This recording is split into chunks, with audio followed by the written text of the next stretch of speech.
I don't have a gavel. Yes, absolutely. I like making London. Good morning.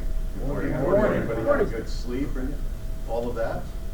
I'm Adam Kendall. I am the current president of Philalethes Society. This is my last meeting as I am terming out, and we will be doing, according to the agenda, we will be having installation of our new line of officers. I want to take this moment, we have all these smiling faces and people I've not seen in a while, and I want to say hello to our brother Stephen Doan. It's been a while, and thank you very much. He was the one that called me and he said, would you like to be on the officers line for Philalethes? He's another one of the Californians that has helped the society for so long. And so we have a large contingent of Californians in it, which we're really proud, and all of the whole Masonic community, but especially with our own respective states. But I want to welcome all of you to our 68th meeting, or not 68th, 98th meeting. And I trust that you've been able to familiarize yourself with the agenda, yes? Because I love Masonic meetings that go like this. So if there are any details, and we do have some members that actually have other obligations, and so we're going to get through as quickly as possible. Not that we don't want to enjoy each other's company, but if you have any extra questions for me or any of the officers, please address us after the meeting. That is not business related, of course, right? So we're going to get started. I want to acknowledge that all of our officers as such are here. We have Terry Tilton, our secretary, Clyde Schoolfield, our treasurer, and Chris Ruley, who is our third vice president. We have several vice presidents, and he will be moving up. Our where is Oscar? I don't know where he's at. Okay. He'll be coming. He will be coming. Okay, Scarlet Cord is running late, so we're all like overlapping each other's orders and organizations. So our first vice president, who will soon become our president as soon as he arrives, well, when we install him, that is Oscar Allen. So with this, I am calling the meeting to order of our 98th annual meeting of the Philalethes Society. I've acknowledged our society guests, and so I would like our Reverend Terry Tilton to give the invocation. My brothers, would you be upstanding? Let us unite in a moment of prayer. Well, Supreme Architect of the Universe, Giver of Light, we are so grateful to be able to be the sons of light, grateful for the work and the fellowship that you give to us through our Philalethes Society. We seek truth, we seek to bring that truth to the world, we seek to help our brothers to understand that truth. We ask your blessings upon the work of our hands. We're grateful for so many that contribute to our society, that contribute to Freemasonry, that contribute to making the world a better place to live. Bless the work of our hands this day in this meeting. Send us forth with renewed strength and encouragement that we might continue to share the light and help others to seek it. All this we pray in your holy name. Amen.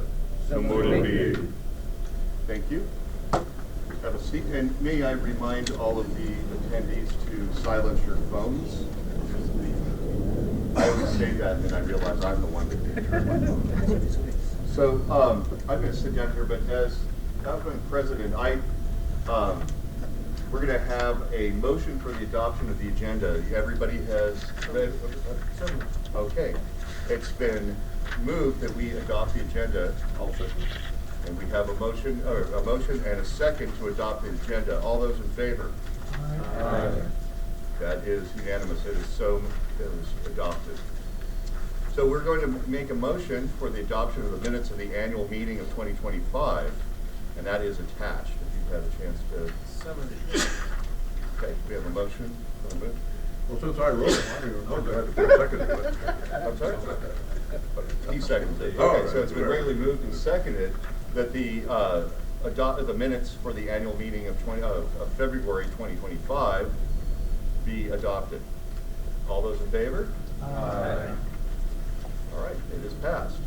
So as president, I have my report, which is printed, and so I'm going to defer you to the glories of the written word, right? But I do want to say that it has been a distinct pleasure to serve this organization. It's had many ups and downs, but we, as I was talking to our brother Roger, we've come back really strong. And what I've been impressed about in the leadership of this organization is that we are, as you can see, several deep in the officers and leadership.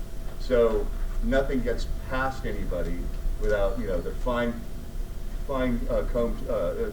comb of all of the well-spoken and expertise of our officers. And so you can be certain that this organization is run very well. And of course, our flagship, really, as a society, and how do we disseminate Masonic knowledge, is our journal, which has always looked very well under the hand, looks beautiful under the hands of our capable and exemplary editor, Brother Sean Iyer. And as I mentioned in my report, this is essential. I'm constantly harping on this because in a day and age when it's easy to it's fast food or fast architecture. Freemasonry, we're getting rid of a lot of buildings. These are built for inspiration, and I know that the bean counters amongst us will say, well, the money, but our beautiful temples that exemplify power is that rare moment when bean counters and aesthetics combine to produce that wisdom, strength, and beauty. It exudes power and poetry. And my point in saying this is how you present yourself, how you present Masonic knowledge is essential, because you could read it off of a pamphlet. It's cheap, but it doesn't inspire you to read. When you hold something in your hands, a book, a well-produced journal, you are taking in the information in a completely different way, right? It's something to be treasured, and you will remember it. So it's not just you consume off of the internet, you gobble it up. But where does that go? Well, I don't mean to be profane, but to the bathroom. It goes right in, right out. That's it. Our journal is something you put on your coffee table, or when you're done with it, you donate it to your valley or to your lodge. Everybody enjoys it. And so when Masons say, what should I be reading? They're a new Master Mason. We can say, well, this is great, because it is, even though it's a journal, it's chock full of information. It is digestible to the average person. It doesn't go over their head. Because I don't like reading stuff like that either, where they make up their own jargon and you're just more confused. You feel stupid, right? You want to have people engaged in knowledge. And so our journal is one of those exemplary publications where people are treated with respect and with intelligence, and we can learn from each other through this journal. So I want to congratulate Brother Sean for his, again, another year of wonderful publication.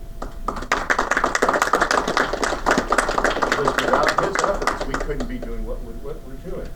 And that is when we can say, well, what does the Philalethes do? You pull out the journal and say, this. Few people can say that. This is what we do. And when I said that about how we help our new Master Masons to understand Freemasonry through our journal, and I've been doing this a lot, is our Master Mason program.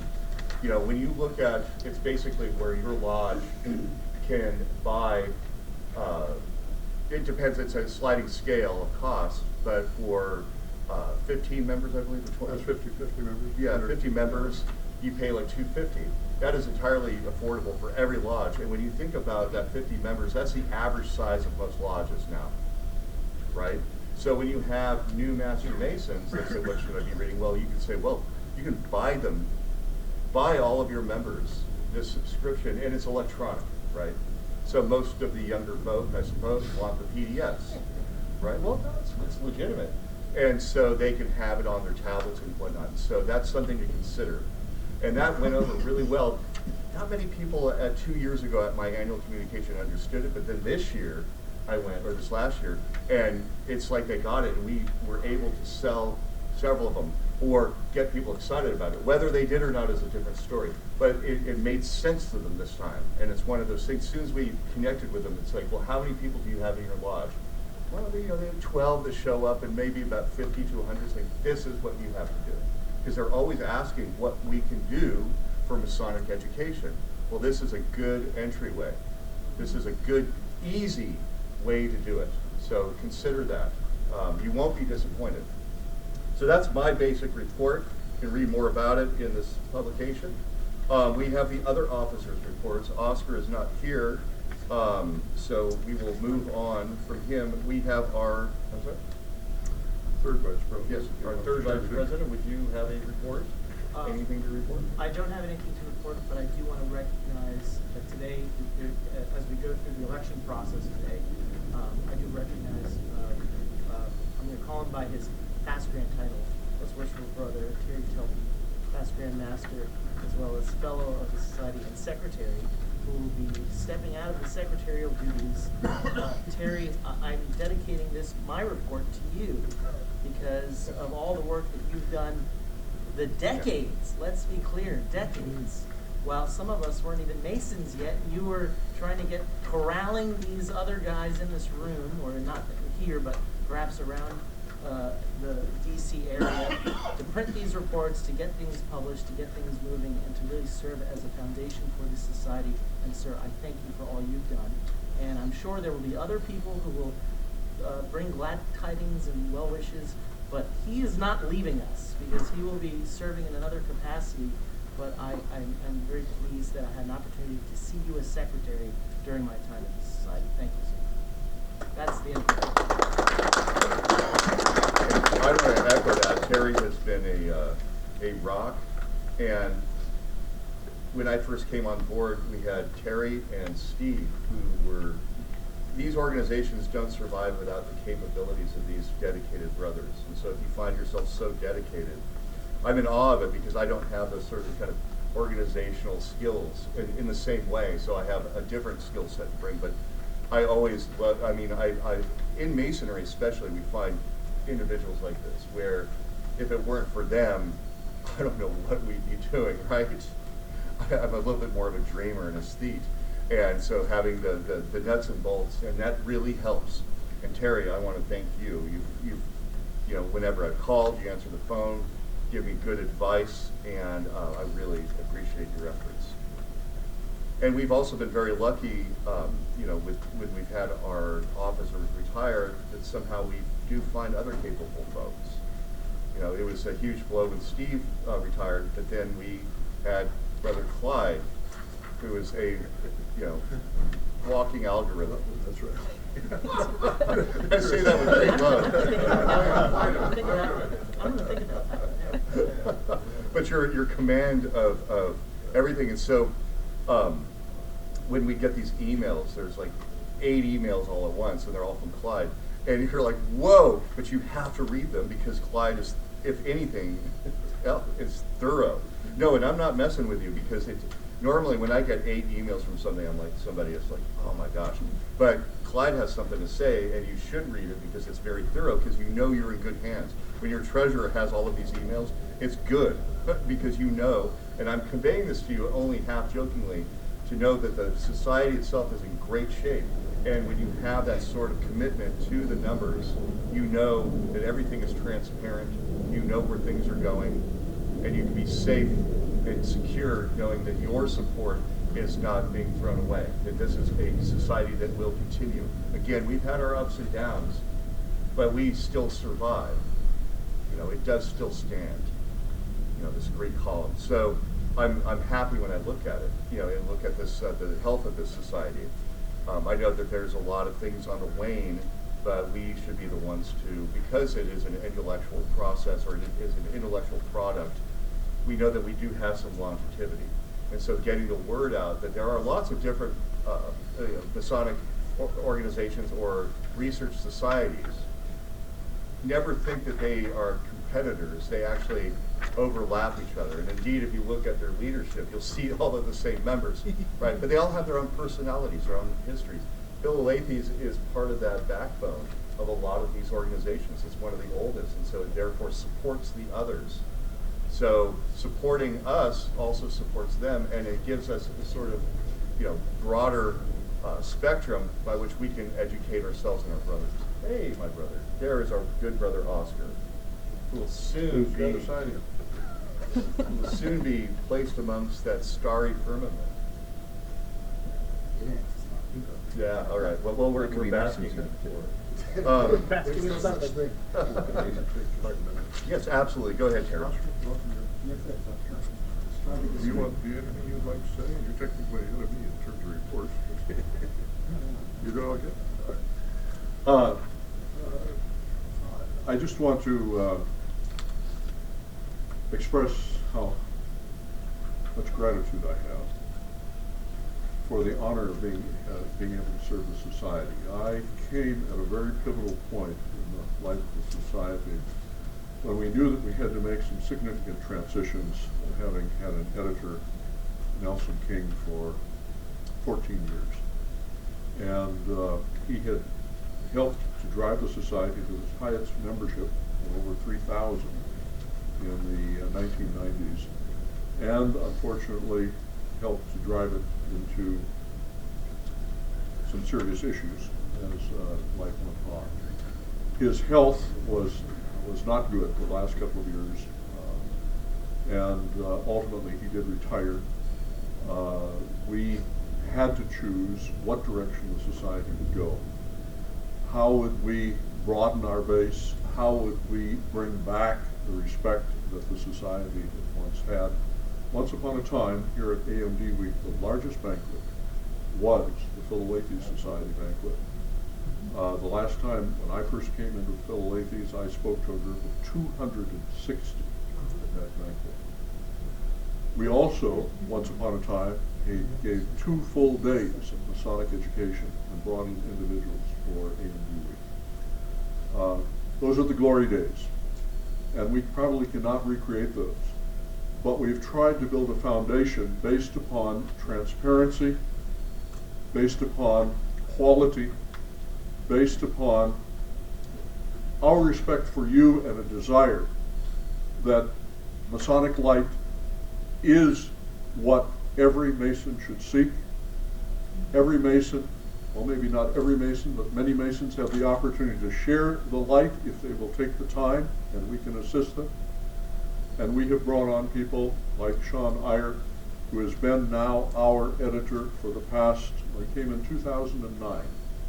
So it's been 16 years, going on 16 years. We have never had an editor in the Philalethes Society that has stayed that long. We've had some great people. So Sean represents, in good measure, the face of our craft. And we cannot say enough about how he has helped temper it, and how he has given us the respect and the quality of what we share in the light that we share, and our encouragements for doing it. I simply want to say how much gratitude I have for the honor to have been an officer, to have been here at a pivotal time. It is time for me to step aside. We need a younger generation, and thankfully, if you're willing, today you will elect Tyler Vanis, who has been with the Society as our librarian. He is chief curator at the George Washington Masonic Memorial. Very dedicated young man. And he's anxious to learn the job. It takes a while. I can't begin to tell you how many different tasks go along with being a secretary. But given a little bit of time, he will fall into the tasks. But on behalf of myself, I have been privileged to meet the greatest researchers, the greatest educators of Masonry in the world. And I've been privileged to speak before some of them and to encourage them and to know them as friends. Truly an honor that I could never have imagined I would be a part of. So on behalf of myself and the Society, thank you for the privilege of serving. It has been a joy.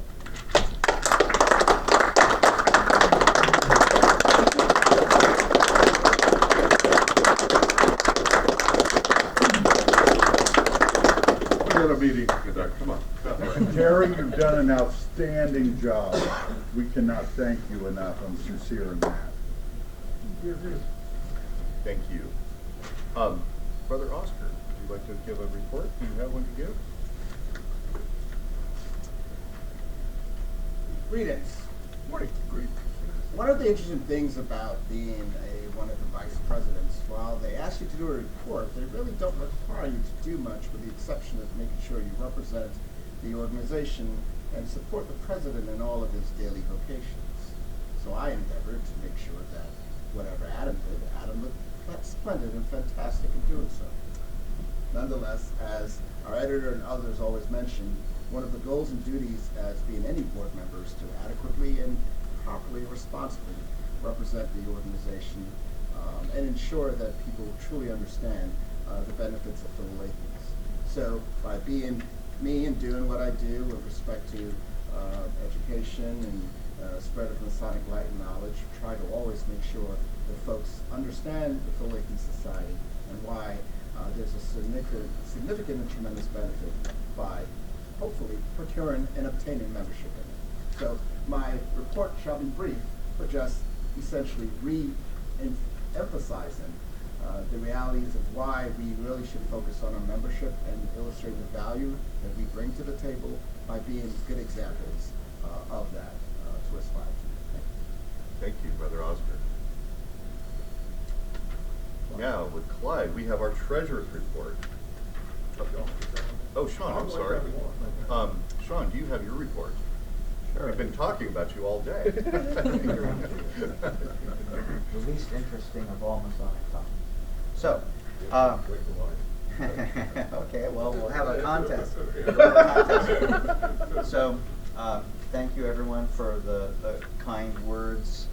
It's been my privilege to be part of this and to help shepherd the amount of Masonic scholarship that we can through our quarterly journal. We're one of a family, I think, of Masonic publications that is really trying continually to raise the standard of what it means to do research on Freemasonry. One thing that's very special about the Philalethes Journal is it's not strictly only a history journal. Probably 80% of our articles are history articles, but believe it or not, if you go to a university, it's not just a history department and nothing else, right? And sometimes in Masonry we say the only real research is history. Well, that's very interesting to sociology, psychology, religious studies, etc. No, we can research anything, believe it or not, any aspect of Freemasonry. And so, but while most people, are not writing on things like that, we have had a sociologist do the study that we talked about a few years ago about the attacks on Masonic buildings, things like that. Very important items. And so we run articles that are well researched on a broad array of Masonic topics, and that's something that I think is very important, and really at this point maybe even closely associated with our brand. One of the things that you'll notice over the last year is we had a lot of first-time writers, and we continue to cultivate new authors. What I like to do every year at this report is to encourage you, if you have an idea for an article, even if it's just an idea, if you get in touch with me, I'll try to help you find sources and ways you can run that article down in a way that could ultimately result in publication. Here at Masonic Week, 1 or 2 years ago, my memory is not good for what year it was. Okay, but I spoke with someone at our table, and he was very interested in the prayer at raising. And I was impressed with, he had been looking at different versions of it. He asked me, how old is it? Where is it from? And I said, this is exactly the kind of thing that has not really been dealt with enough, and I'm very interested in it. I gave him a few pointers. He ran with it. I didn't have to do much. And he created, many of you have seen this article, and if you have, it's in one of the most recent issues. It's quite good. It's very eye-opening, and these are the kinds of things that we like to foster. So thank all of you who have sent material through the years, and especially thank all of you for reading and commenting on the journal. It means a lot to me. Thank you. All right, you're on. When Adam was talking about my presentation, I was reminded several years ago when one of our fellows, Bob Davis, was Grand Master of Oklahoma. We were having a wardens retreat, and he'd asked me to give a sort of a numbers talk on membership and retention on this. So he starts off, he says, well, we need to start the event off with a boring math talk. So for that, I've asked Clyde to do it. That was my introduction. So here I am. Yeah, a little louder for me. A little louder. A little For the louder. folks in the back. Oh, a little okay. louder. All right, all right. There you go. Yeah, I know. All those years of college professor, I have to like make sure I'm not yelling. All right, if you turn to page 7, I'll try to be brief on this, which is difficult for me. But as I always tell people, I'll try to go over the highlights of the financial reports. I'll be glad to answer any questions now or later if people have them, so don't worry about that. On page 7, you can see, just generally speaking, the bulk of our income is from memberships and subscriptions. That was the 38,000.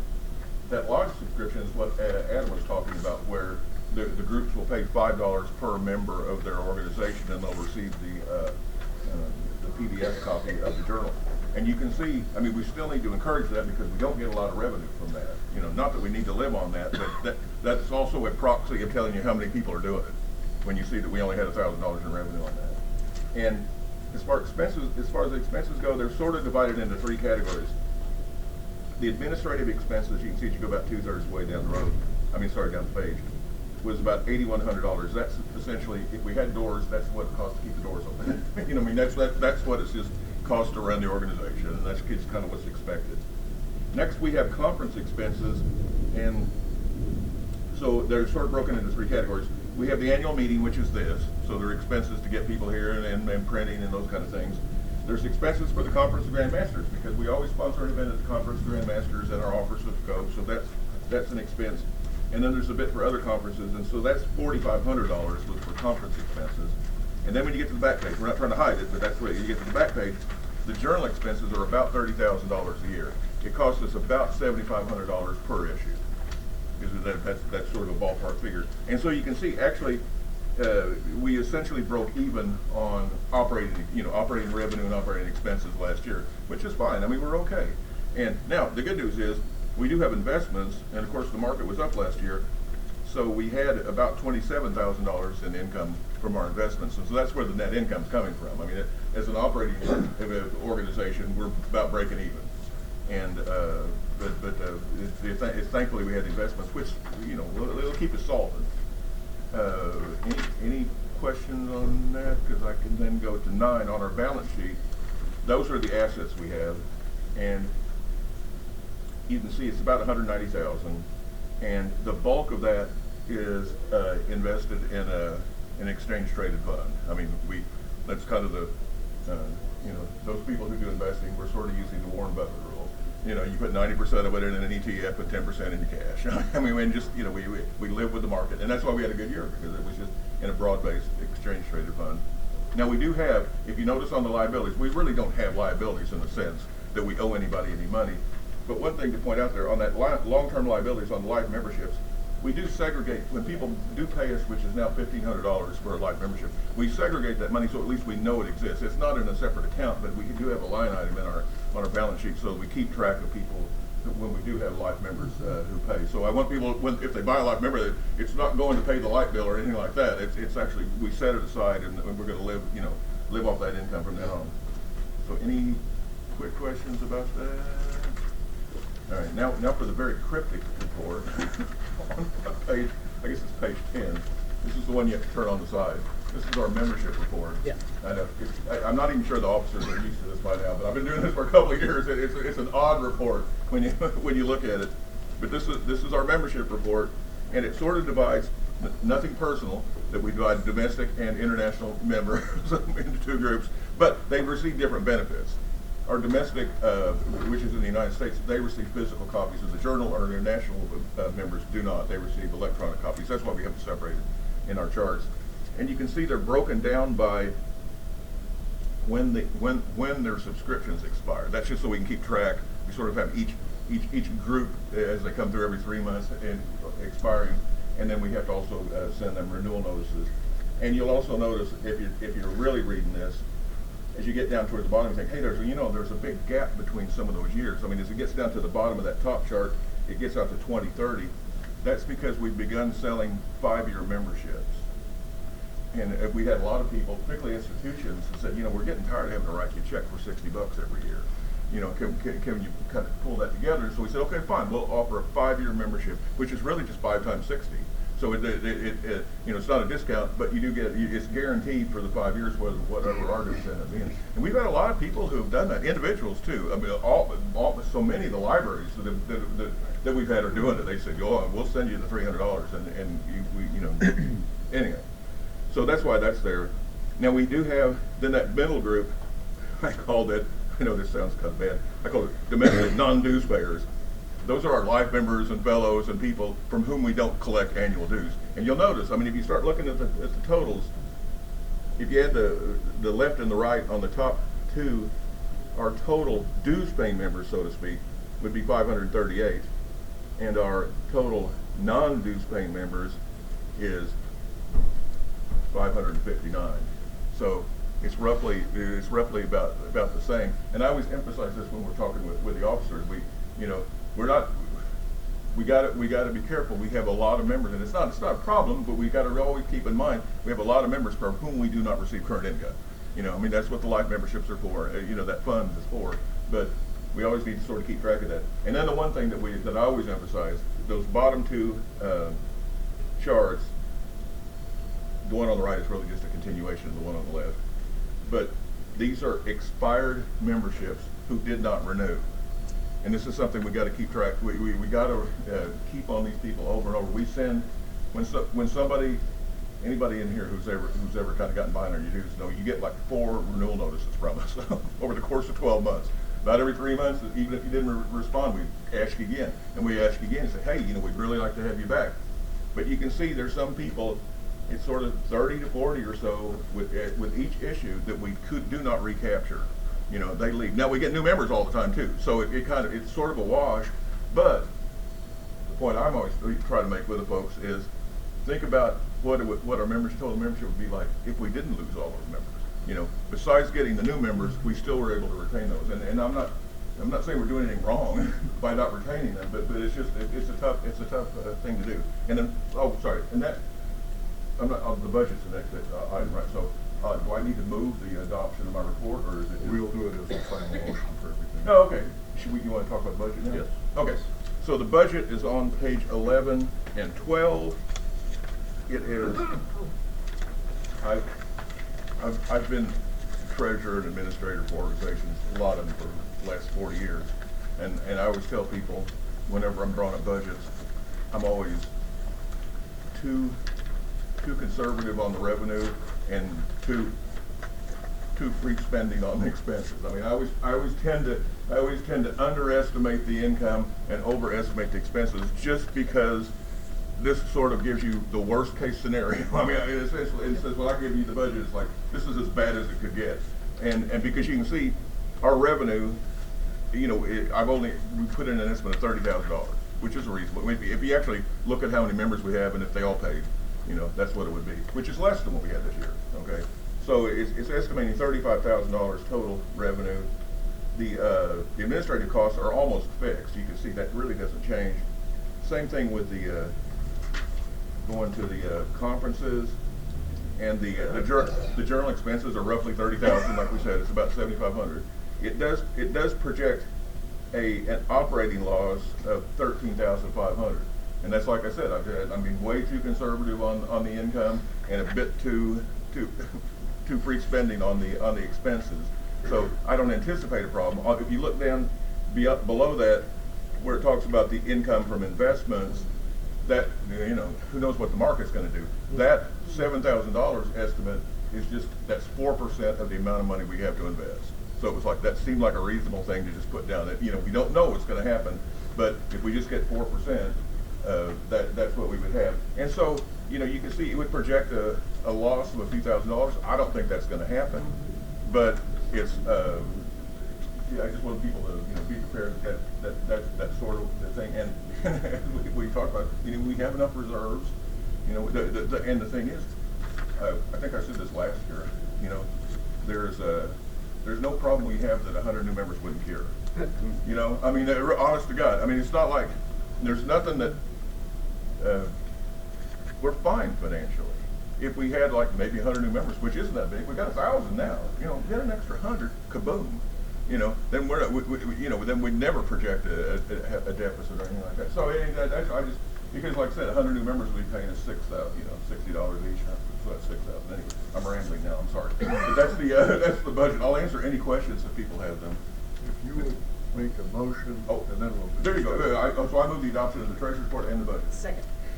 Been regularly moved and seconded. Is there discussion? I think there was a question. Yes, Brother Clyde, thank you very much for clearing up information from page 10, because that's a style of report I hadn't seen before. Nobody And I has. did have- Nobody has. I should, speaking of algorithms, I'm a walking algorithm. I apparently have proprietary ownership of that style of report, apparently. Go ahead, yeah. So if I may, there's some arithmetic that I wasn't sure how it works out, and I was hoping you could clarify for me.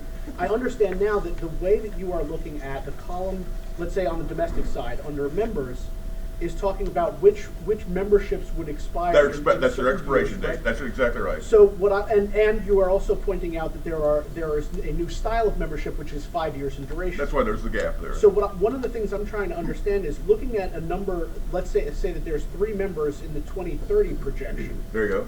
Let's say even that includes some people who are 5-year memberships instead of the shorter duration. Oh. How is it possible that there is only 1 member counted in the 2029 figures? Oh, well, we only had one. We did not introduce that until very late in that time, and so only one person had taken advantage of it. Then when after the next issue came out, because what we do whenever somebody has let's make it easy on an annual subscription, whenever somebody just say is new, sends us an annual subscription or membership, we just mark them down for the next 4 issues of the journal.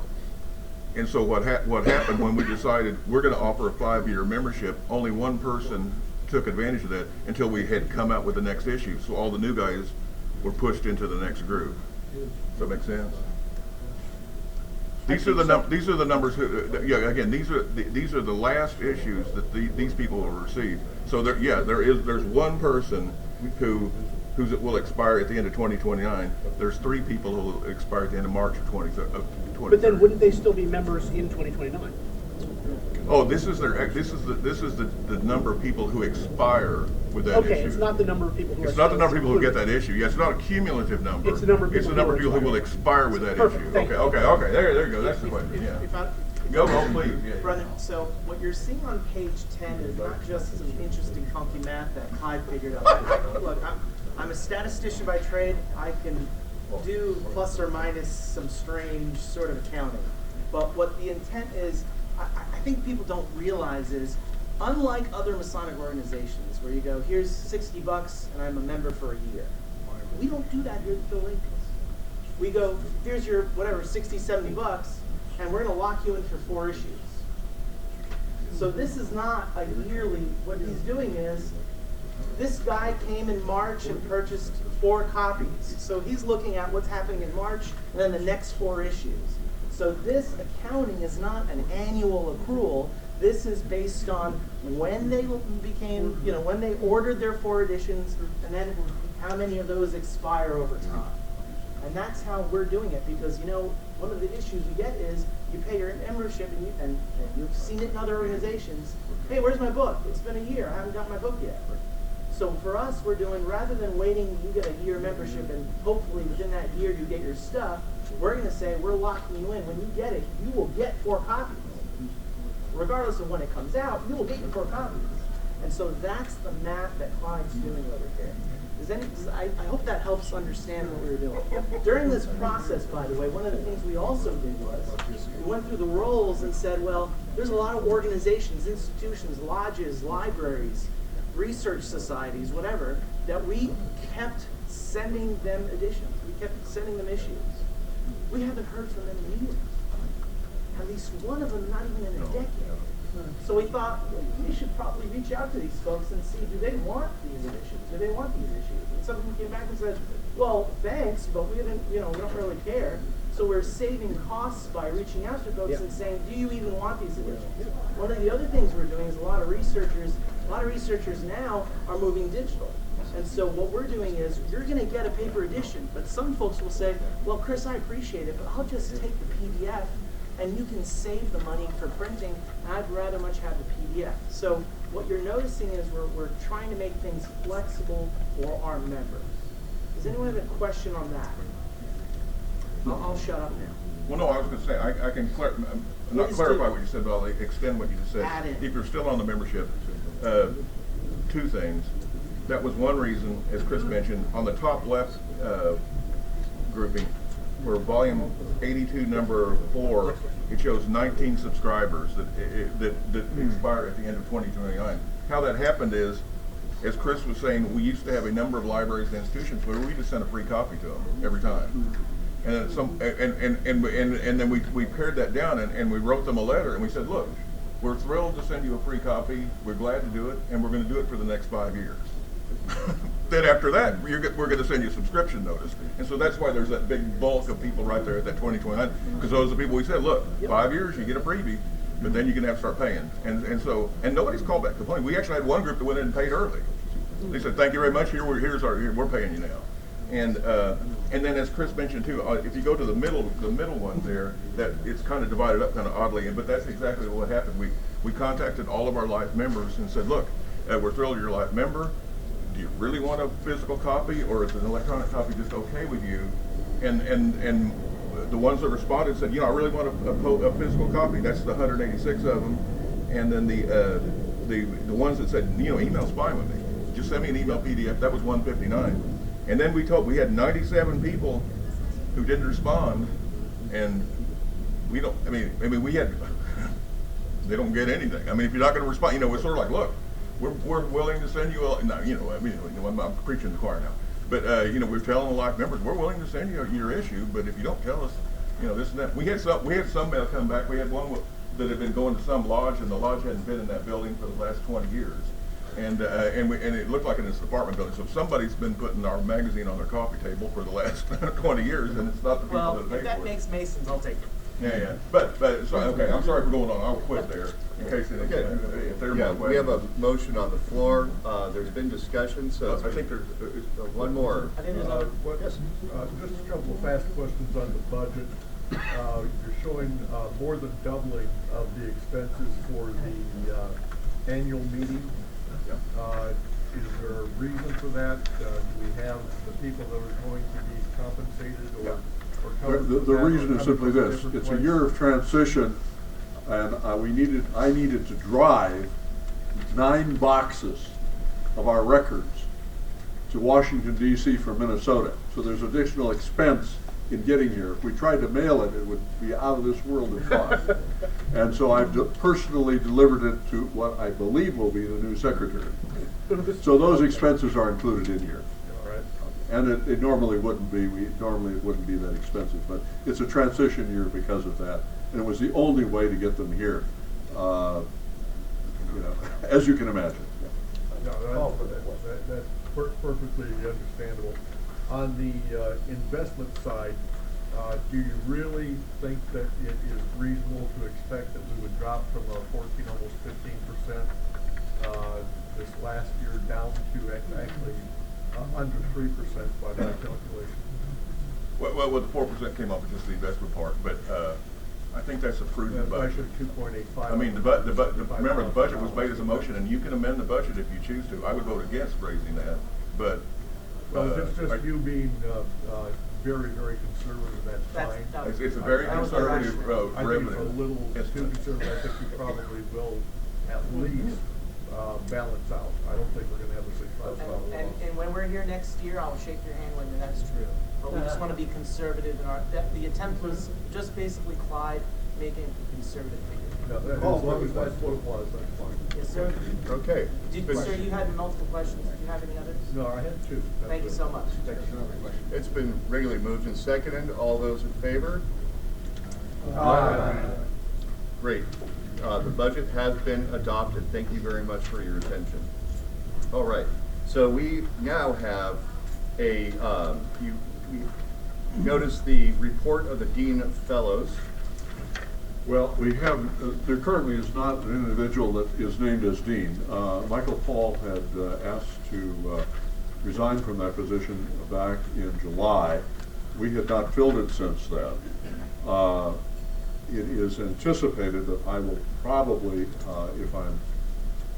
if the board so chooses, I will be appointed as the Dean of Fellows. It is not an elected position.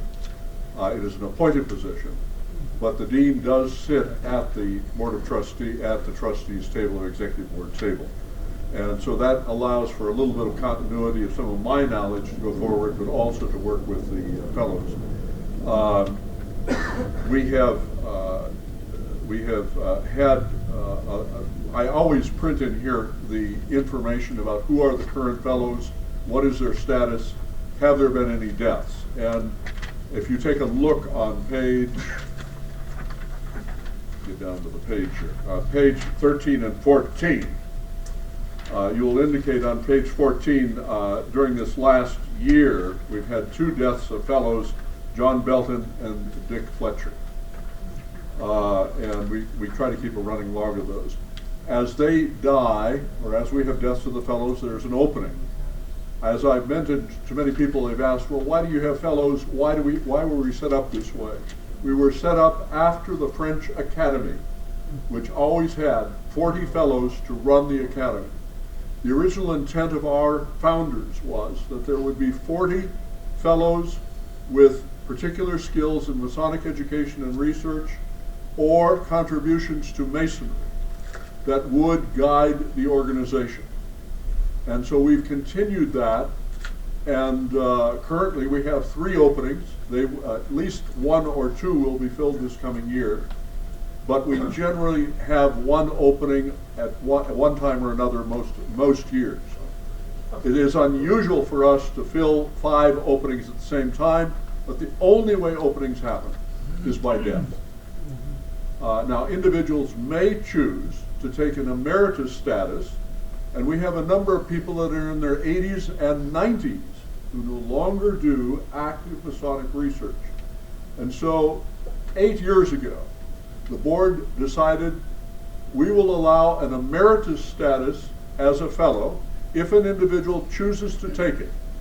It has the same rights and privileges, but it will open up the opportunity for us to have an active fellow, an individual that is still doing research and education. I have a question. Yes. For the purposes of appointing the dean of fellows, does that require a board's vote? Yeah, it's the Is it board, part of the it's a ballot? vote, it's an appointment by the board. Then I'd like to can I make a motion that we approve you as dean of fellows? You can do anything you want, as long as the president agrees. Unless you have anything else to say, Terry, about the fellows. No, I just wanted to point out, we always keep the list up to date, obviously, and the fellows technically guide the organization. So almost invariably, if an individual becomes an officer of the society, they will or shall have been a fellow. It simply is not only an honor, but also a recognition of their contributions to our society. Mr. President, I move that Terry Philalethes Society be named Dean of Fellows. Second. It's been regularly moved and seconded that our brother Terry, you just can't get out of this. I can't get up. But fortunately, this is a low impact, I mean, you just, It isn't quite the work of a secretary. No, and so it's been regularly moved and seconded that we have our brother Terry be elected Dean of Fellows. Is there any other discussion? That's just the board, to the board. Well, I think it's a nice symbolic gesture. You're going to ask the entire group. Let's The just group vote. has final authority. That's right. What say ye? Yea or nay? The ayes have it. Thank you, my brother. For better or worse. Congratulations, I guess. On to the next. Okay, so we have some, last night, those of you who were at our banquet, we gave several outstanding individuals awards. Larissa P. Watkins, who is the library, yes, well, I'm going to turn it over to you then. It was, so Larissa was given our award of merit for this year.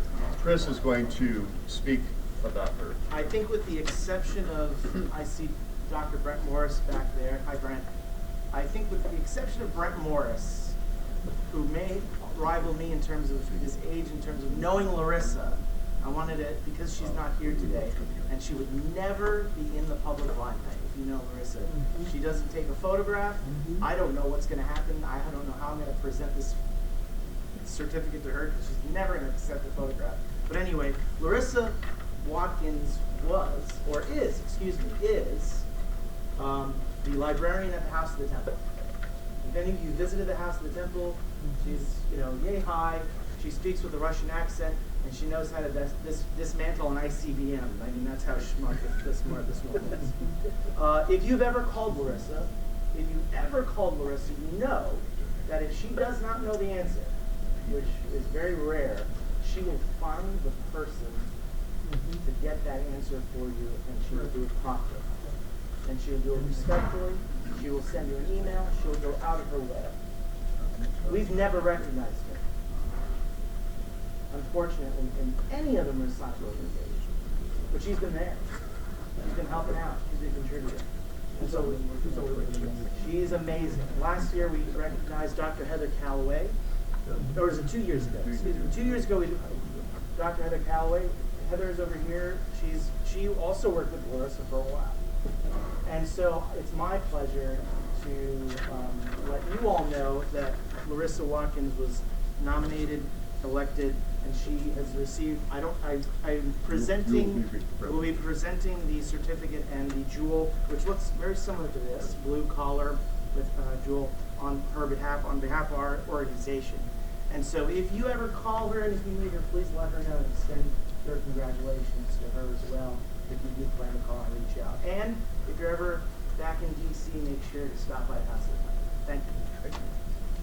I also want to call attention to a couple things.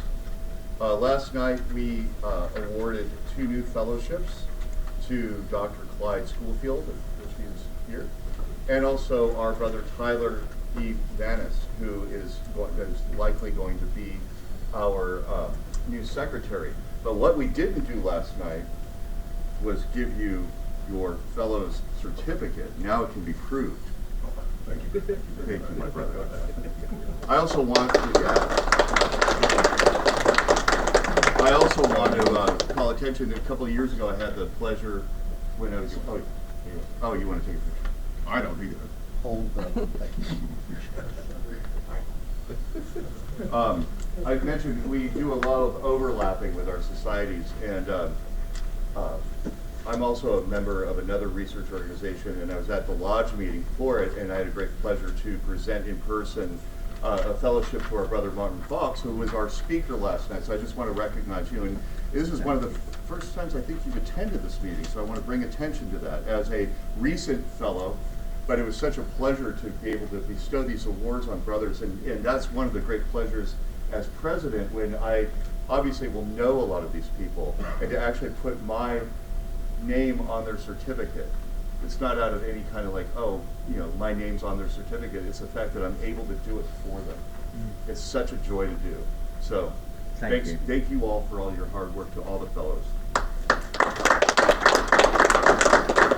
I also want to announce that we have our Award of Literature for the year of 2024 that we are, and he's not here today, but he's Nathan St. Pierre. I've actually never met this brother, but Sean, I know you know Nathan very well. Would you like to say something about our brother? Yes. Thanks.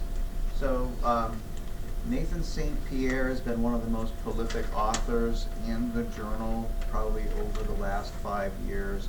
He's written a number of extremely high quality articles. His doctorate is in music education, and I've found that he's one of a small coterie of writers where I really don't have to do much at all to the article to ready it for print. He's usually thought of the same things that I would think of in terms of shoring up evidence and so on. And his broad familiarity with the early literature of Freemasonry is really impressive.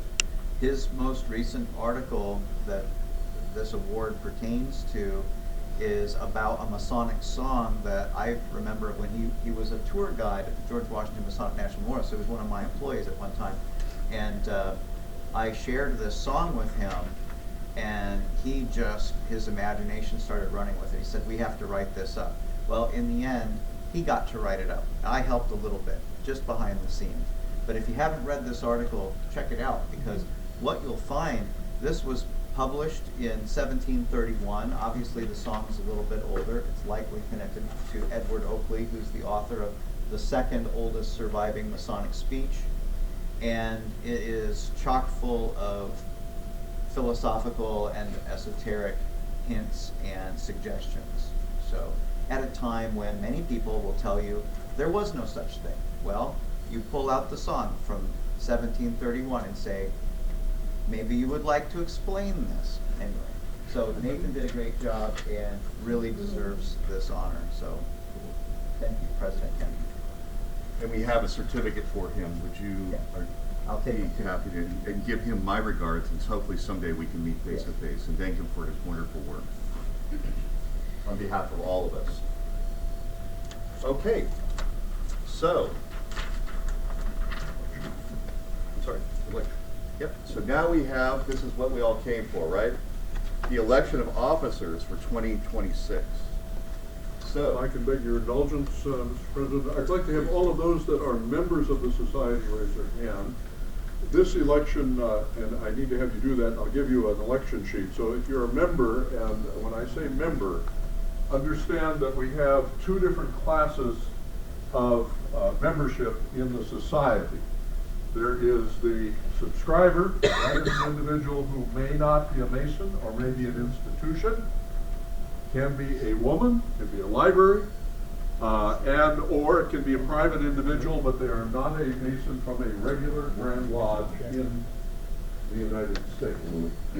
And our bylaws require that the election be conducted in writing, even though you will see no other names listed for those that are. Yeah, there you go. There you go, my brothers. And I'll explain the election sheet for you in just a moment. Any others? Yep. Martin? Thank you. Any others? Yep. The election sheet is the nominations that were presented to us by the chair of the nominations committee, John Cooper. And there is two ways to be in the election. There are no nominations that can come from the floor of the society annual meeting. And there's a number of reasons for that. But the nominations come from the chair of the nominations committee. You may be added to a nomination by having 10 members of the society nominate you, and that nomination come into our president and be accepted that they are members of the society and the nomination is for a member of the society. Consequently, John Cooper had made a nomination for the position of third vice president, and the individual that he nominated chose not to accept, well, he accepted it and then chose to step back because of some personal commitments. Dr. Clyde Schofield went through the process of our bylaws.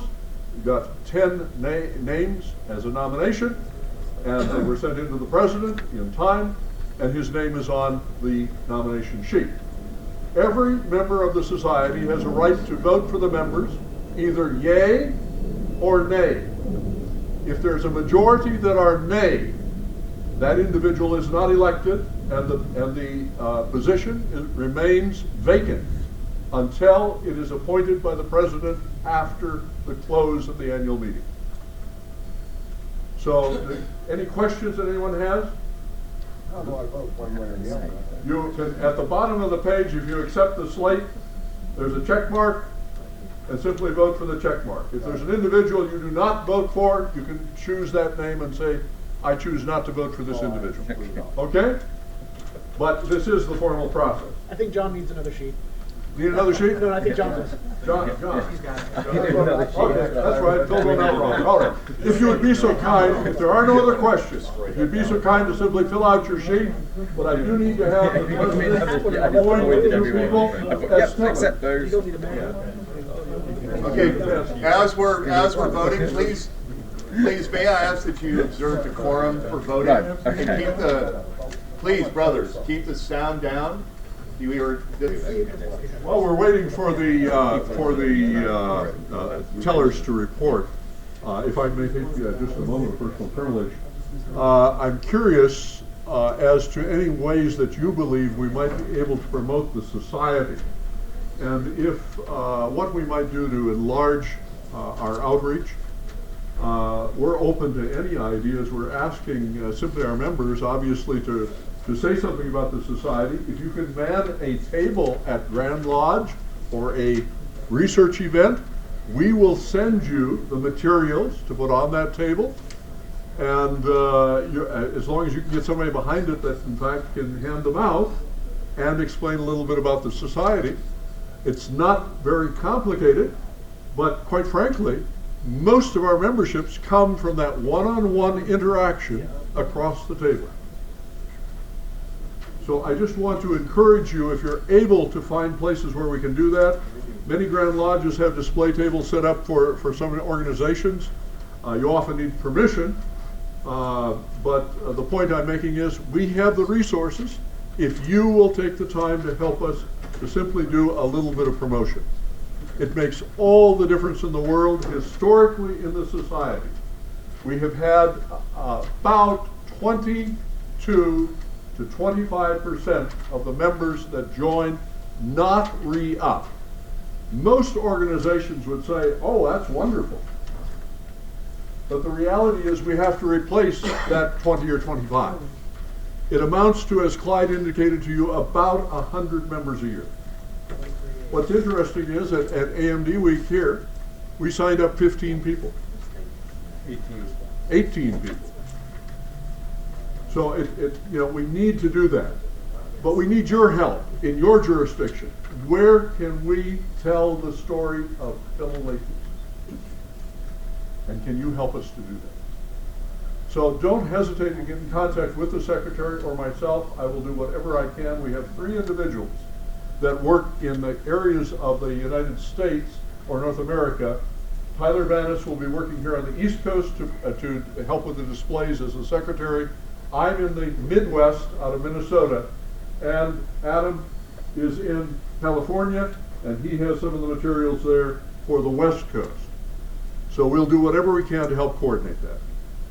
Yes, Roger. Can you explain again for us the lodge program, lodge subscription, Sure. how much that costs and how it works? We have 2 programs that we've developed in the last 5 years. The lodge membership, or the Master Mason program, is a free program. Any grand jurisdiction that agrees and is willing to distribute the PDF that we put out with the journal to their newly raised Master Masons, we will give them 4 issues, free of charge, because we know that they're often the most eager to seek the light. Yep. The intent also is, hopefully, they see our journal, want to subscribe. That is handled exclusively by the Grand Lodge through the Grand Secretary or the Education Officer, who it is. We do not keep their lists of emails. We will not. And most Grand Lodges would never give them to us. But we have to have their permission to use the Master Mason program. The other program is the Lodge Subscription Program, or Appendant Bodies Program. Any lodge, any research body, any appendant group, I don't care who it is, if they would like to purchase for $5 a piece, it's $250 for up to 50, we'll send them the email PDF. They distribute it to their list of 50. It's an honor system. I don't keep the list. I don't want to keep the list. No secretary wants to have to deal with that. But if they'll sign up for it, we'll give them the PDF as soon as it comes in, as each issue comes in. $5 a piece for 4 PDFs electronically. It's a great deal. You can't find a better deal for the quality of the education that we put out. But there's no print issue, because that's the cost to us. Now, is that on the website? Like if my lodge would want to do that, or how would they? If they want to do it, we have had brochures at the, but I have a contact with the secretary or any of the officers, and we will give you the PDF of the brochure. You can send it on, or you can run it off. Yeah, Great. Thank you. That's all I wanted. We're gonna be updating the website. We'll have all that information online as well. So we're working on it. We just gotta wait for a new secretary. The moment has arrived and our tellers have come to the following conclusion. Yes, so, Okay, thank you very much. so the results are that 33 fellows through the slate as stated, and one fellow thinks they're all lousy choices and they shouldn't go for, or didn't understand the voting system. So 33 to 1. Nice number, I think. Yeah, very good, very good. So this means the entire slate has been elected, and I want to congratulate all of you on your preferment. Thank you. Don't blow it.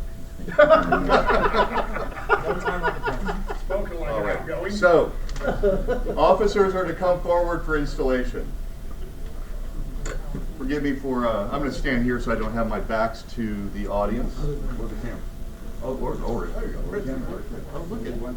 Right here. All right. Okay. Full view of everyone as witnesses. Say aye, pronounce your name in full, and repeat after me. Aye. I will be Chris Rose. As an elected or appointed officer of the Philalethes Society, promise to fulfill to the best of my ability the duties and responsibilities incumbent upon my office. Furthermore, I will support the mission of the Philalethes Society to promote Masonic knowledge, the exchange of ideas, the study of the history and symbolism of Freemasonry, and to publish this research that it might be passed along to the Masonic world without advocating any policy of action in the name of the Society. So help me God. So help me God. Right, well, it's kind of hard to do that whole thing. So help me God. And I want to congratulate all of you. I declare the officers elected and appointed of the Philalethes Society duly installed for the coming year of 2026.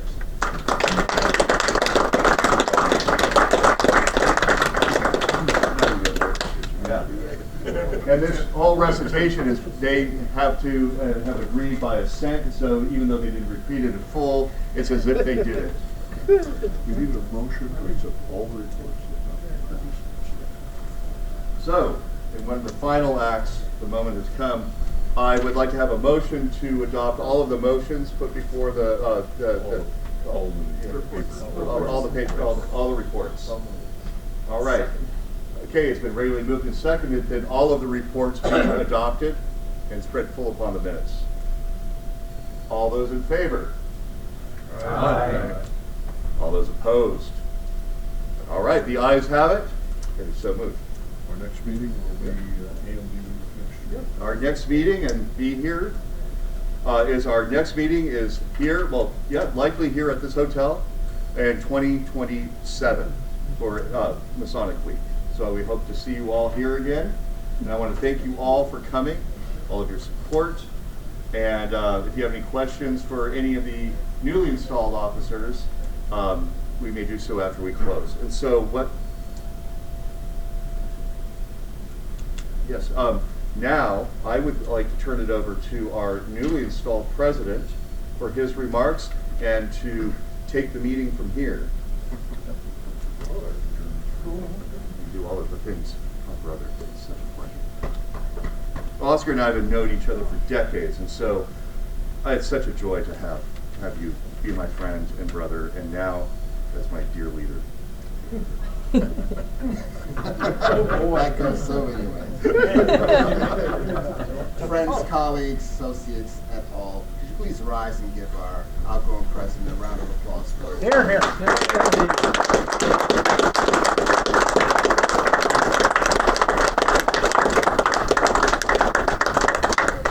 All right, great. While you're still standing, just bear with me.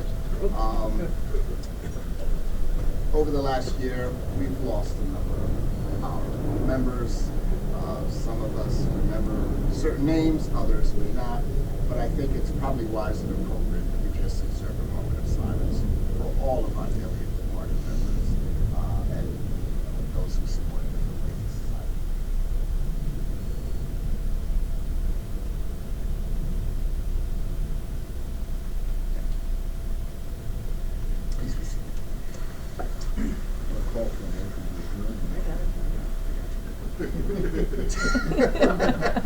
That's what secretaries do. I got you. You're key now. Exactly. Thank you for the opportunity to be at the helm of this historic and very rewarding organization to one of the things that I hold most dear, which is that of Masonic research and enlightenment.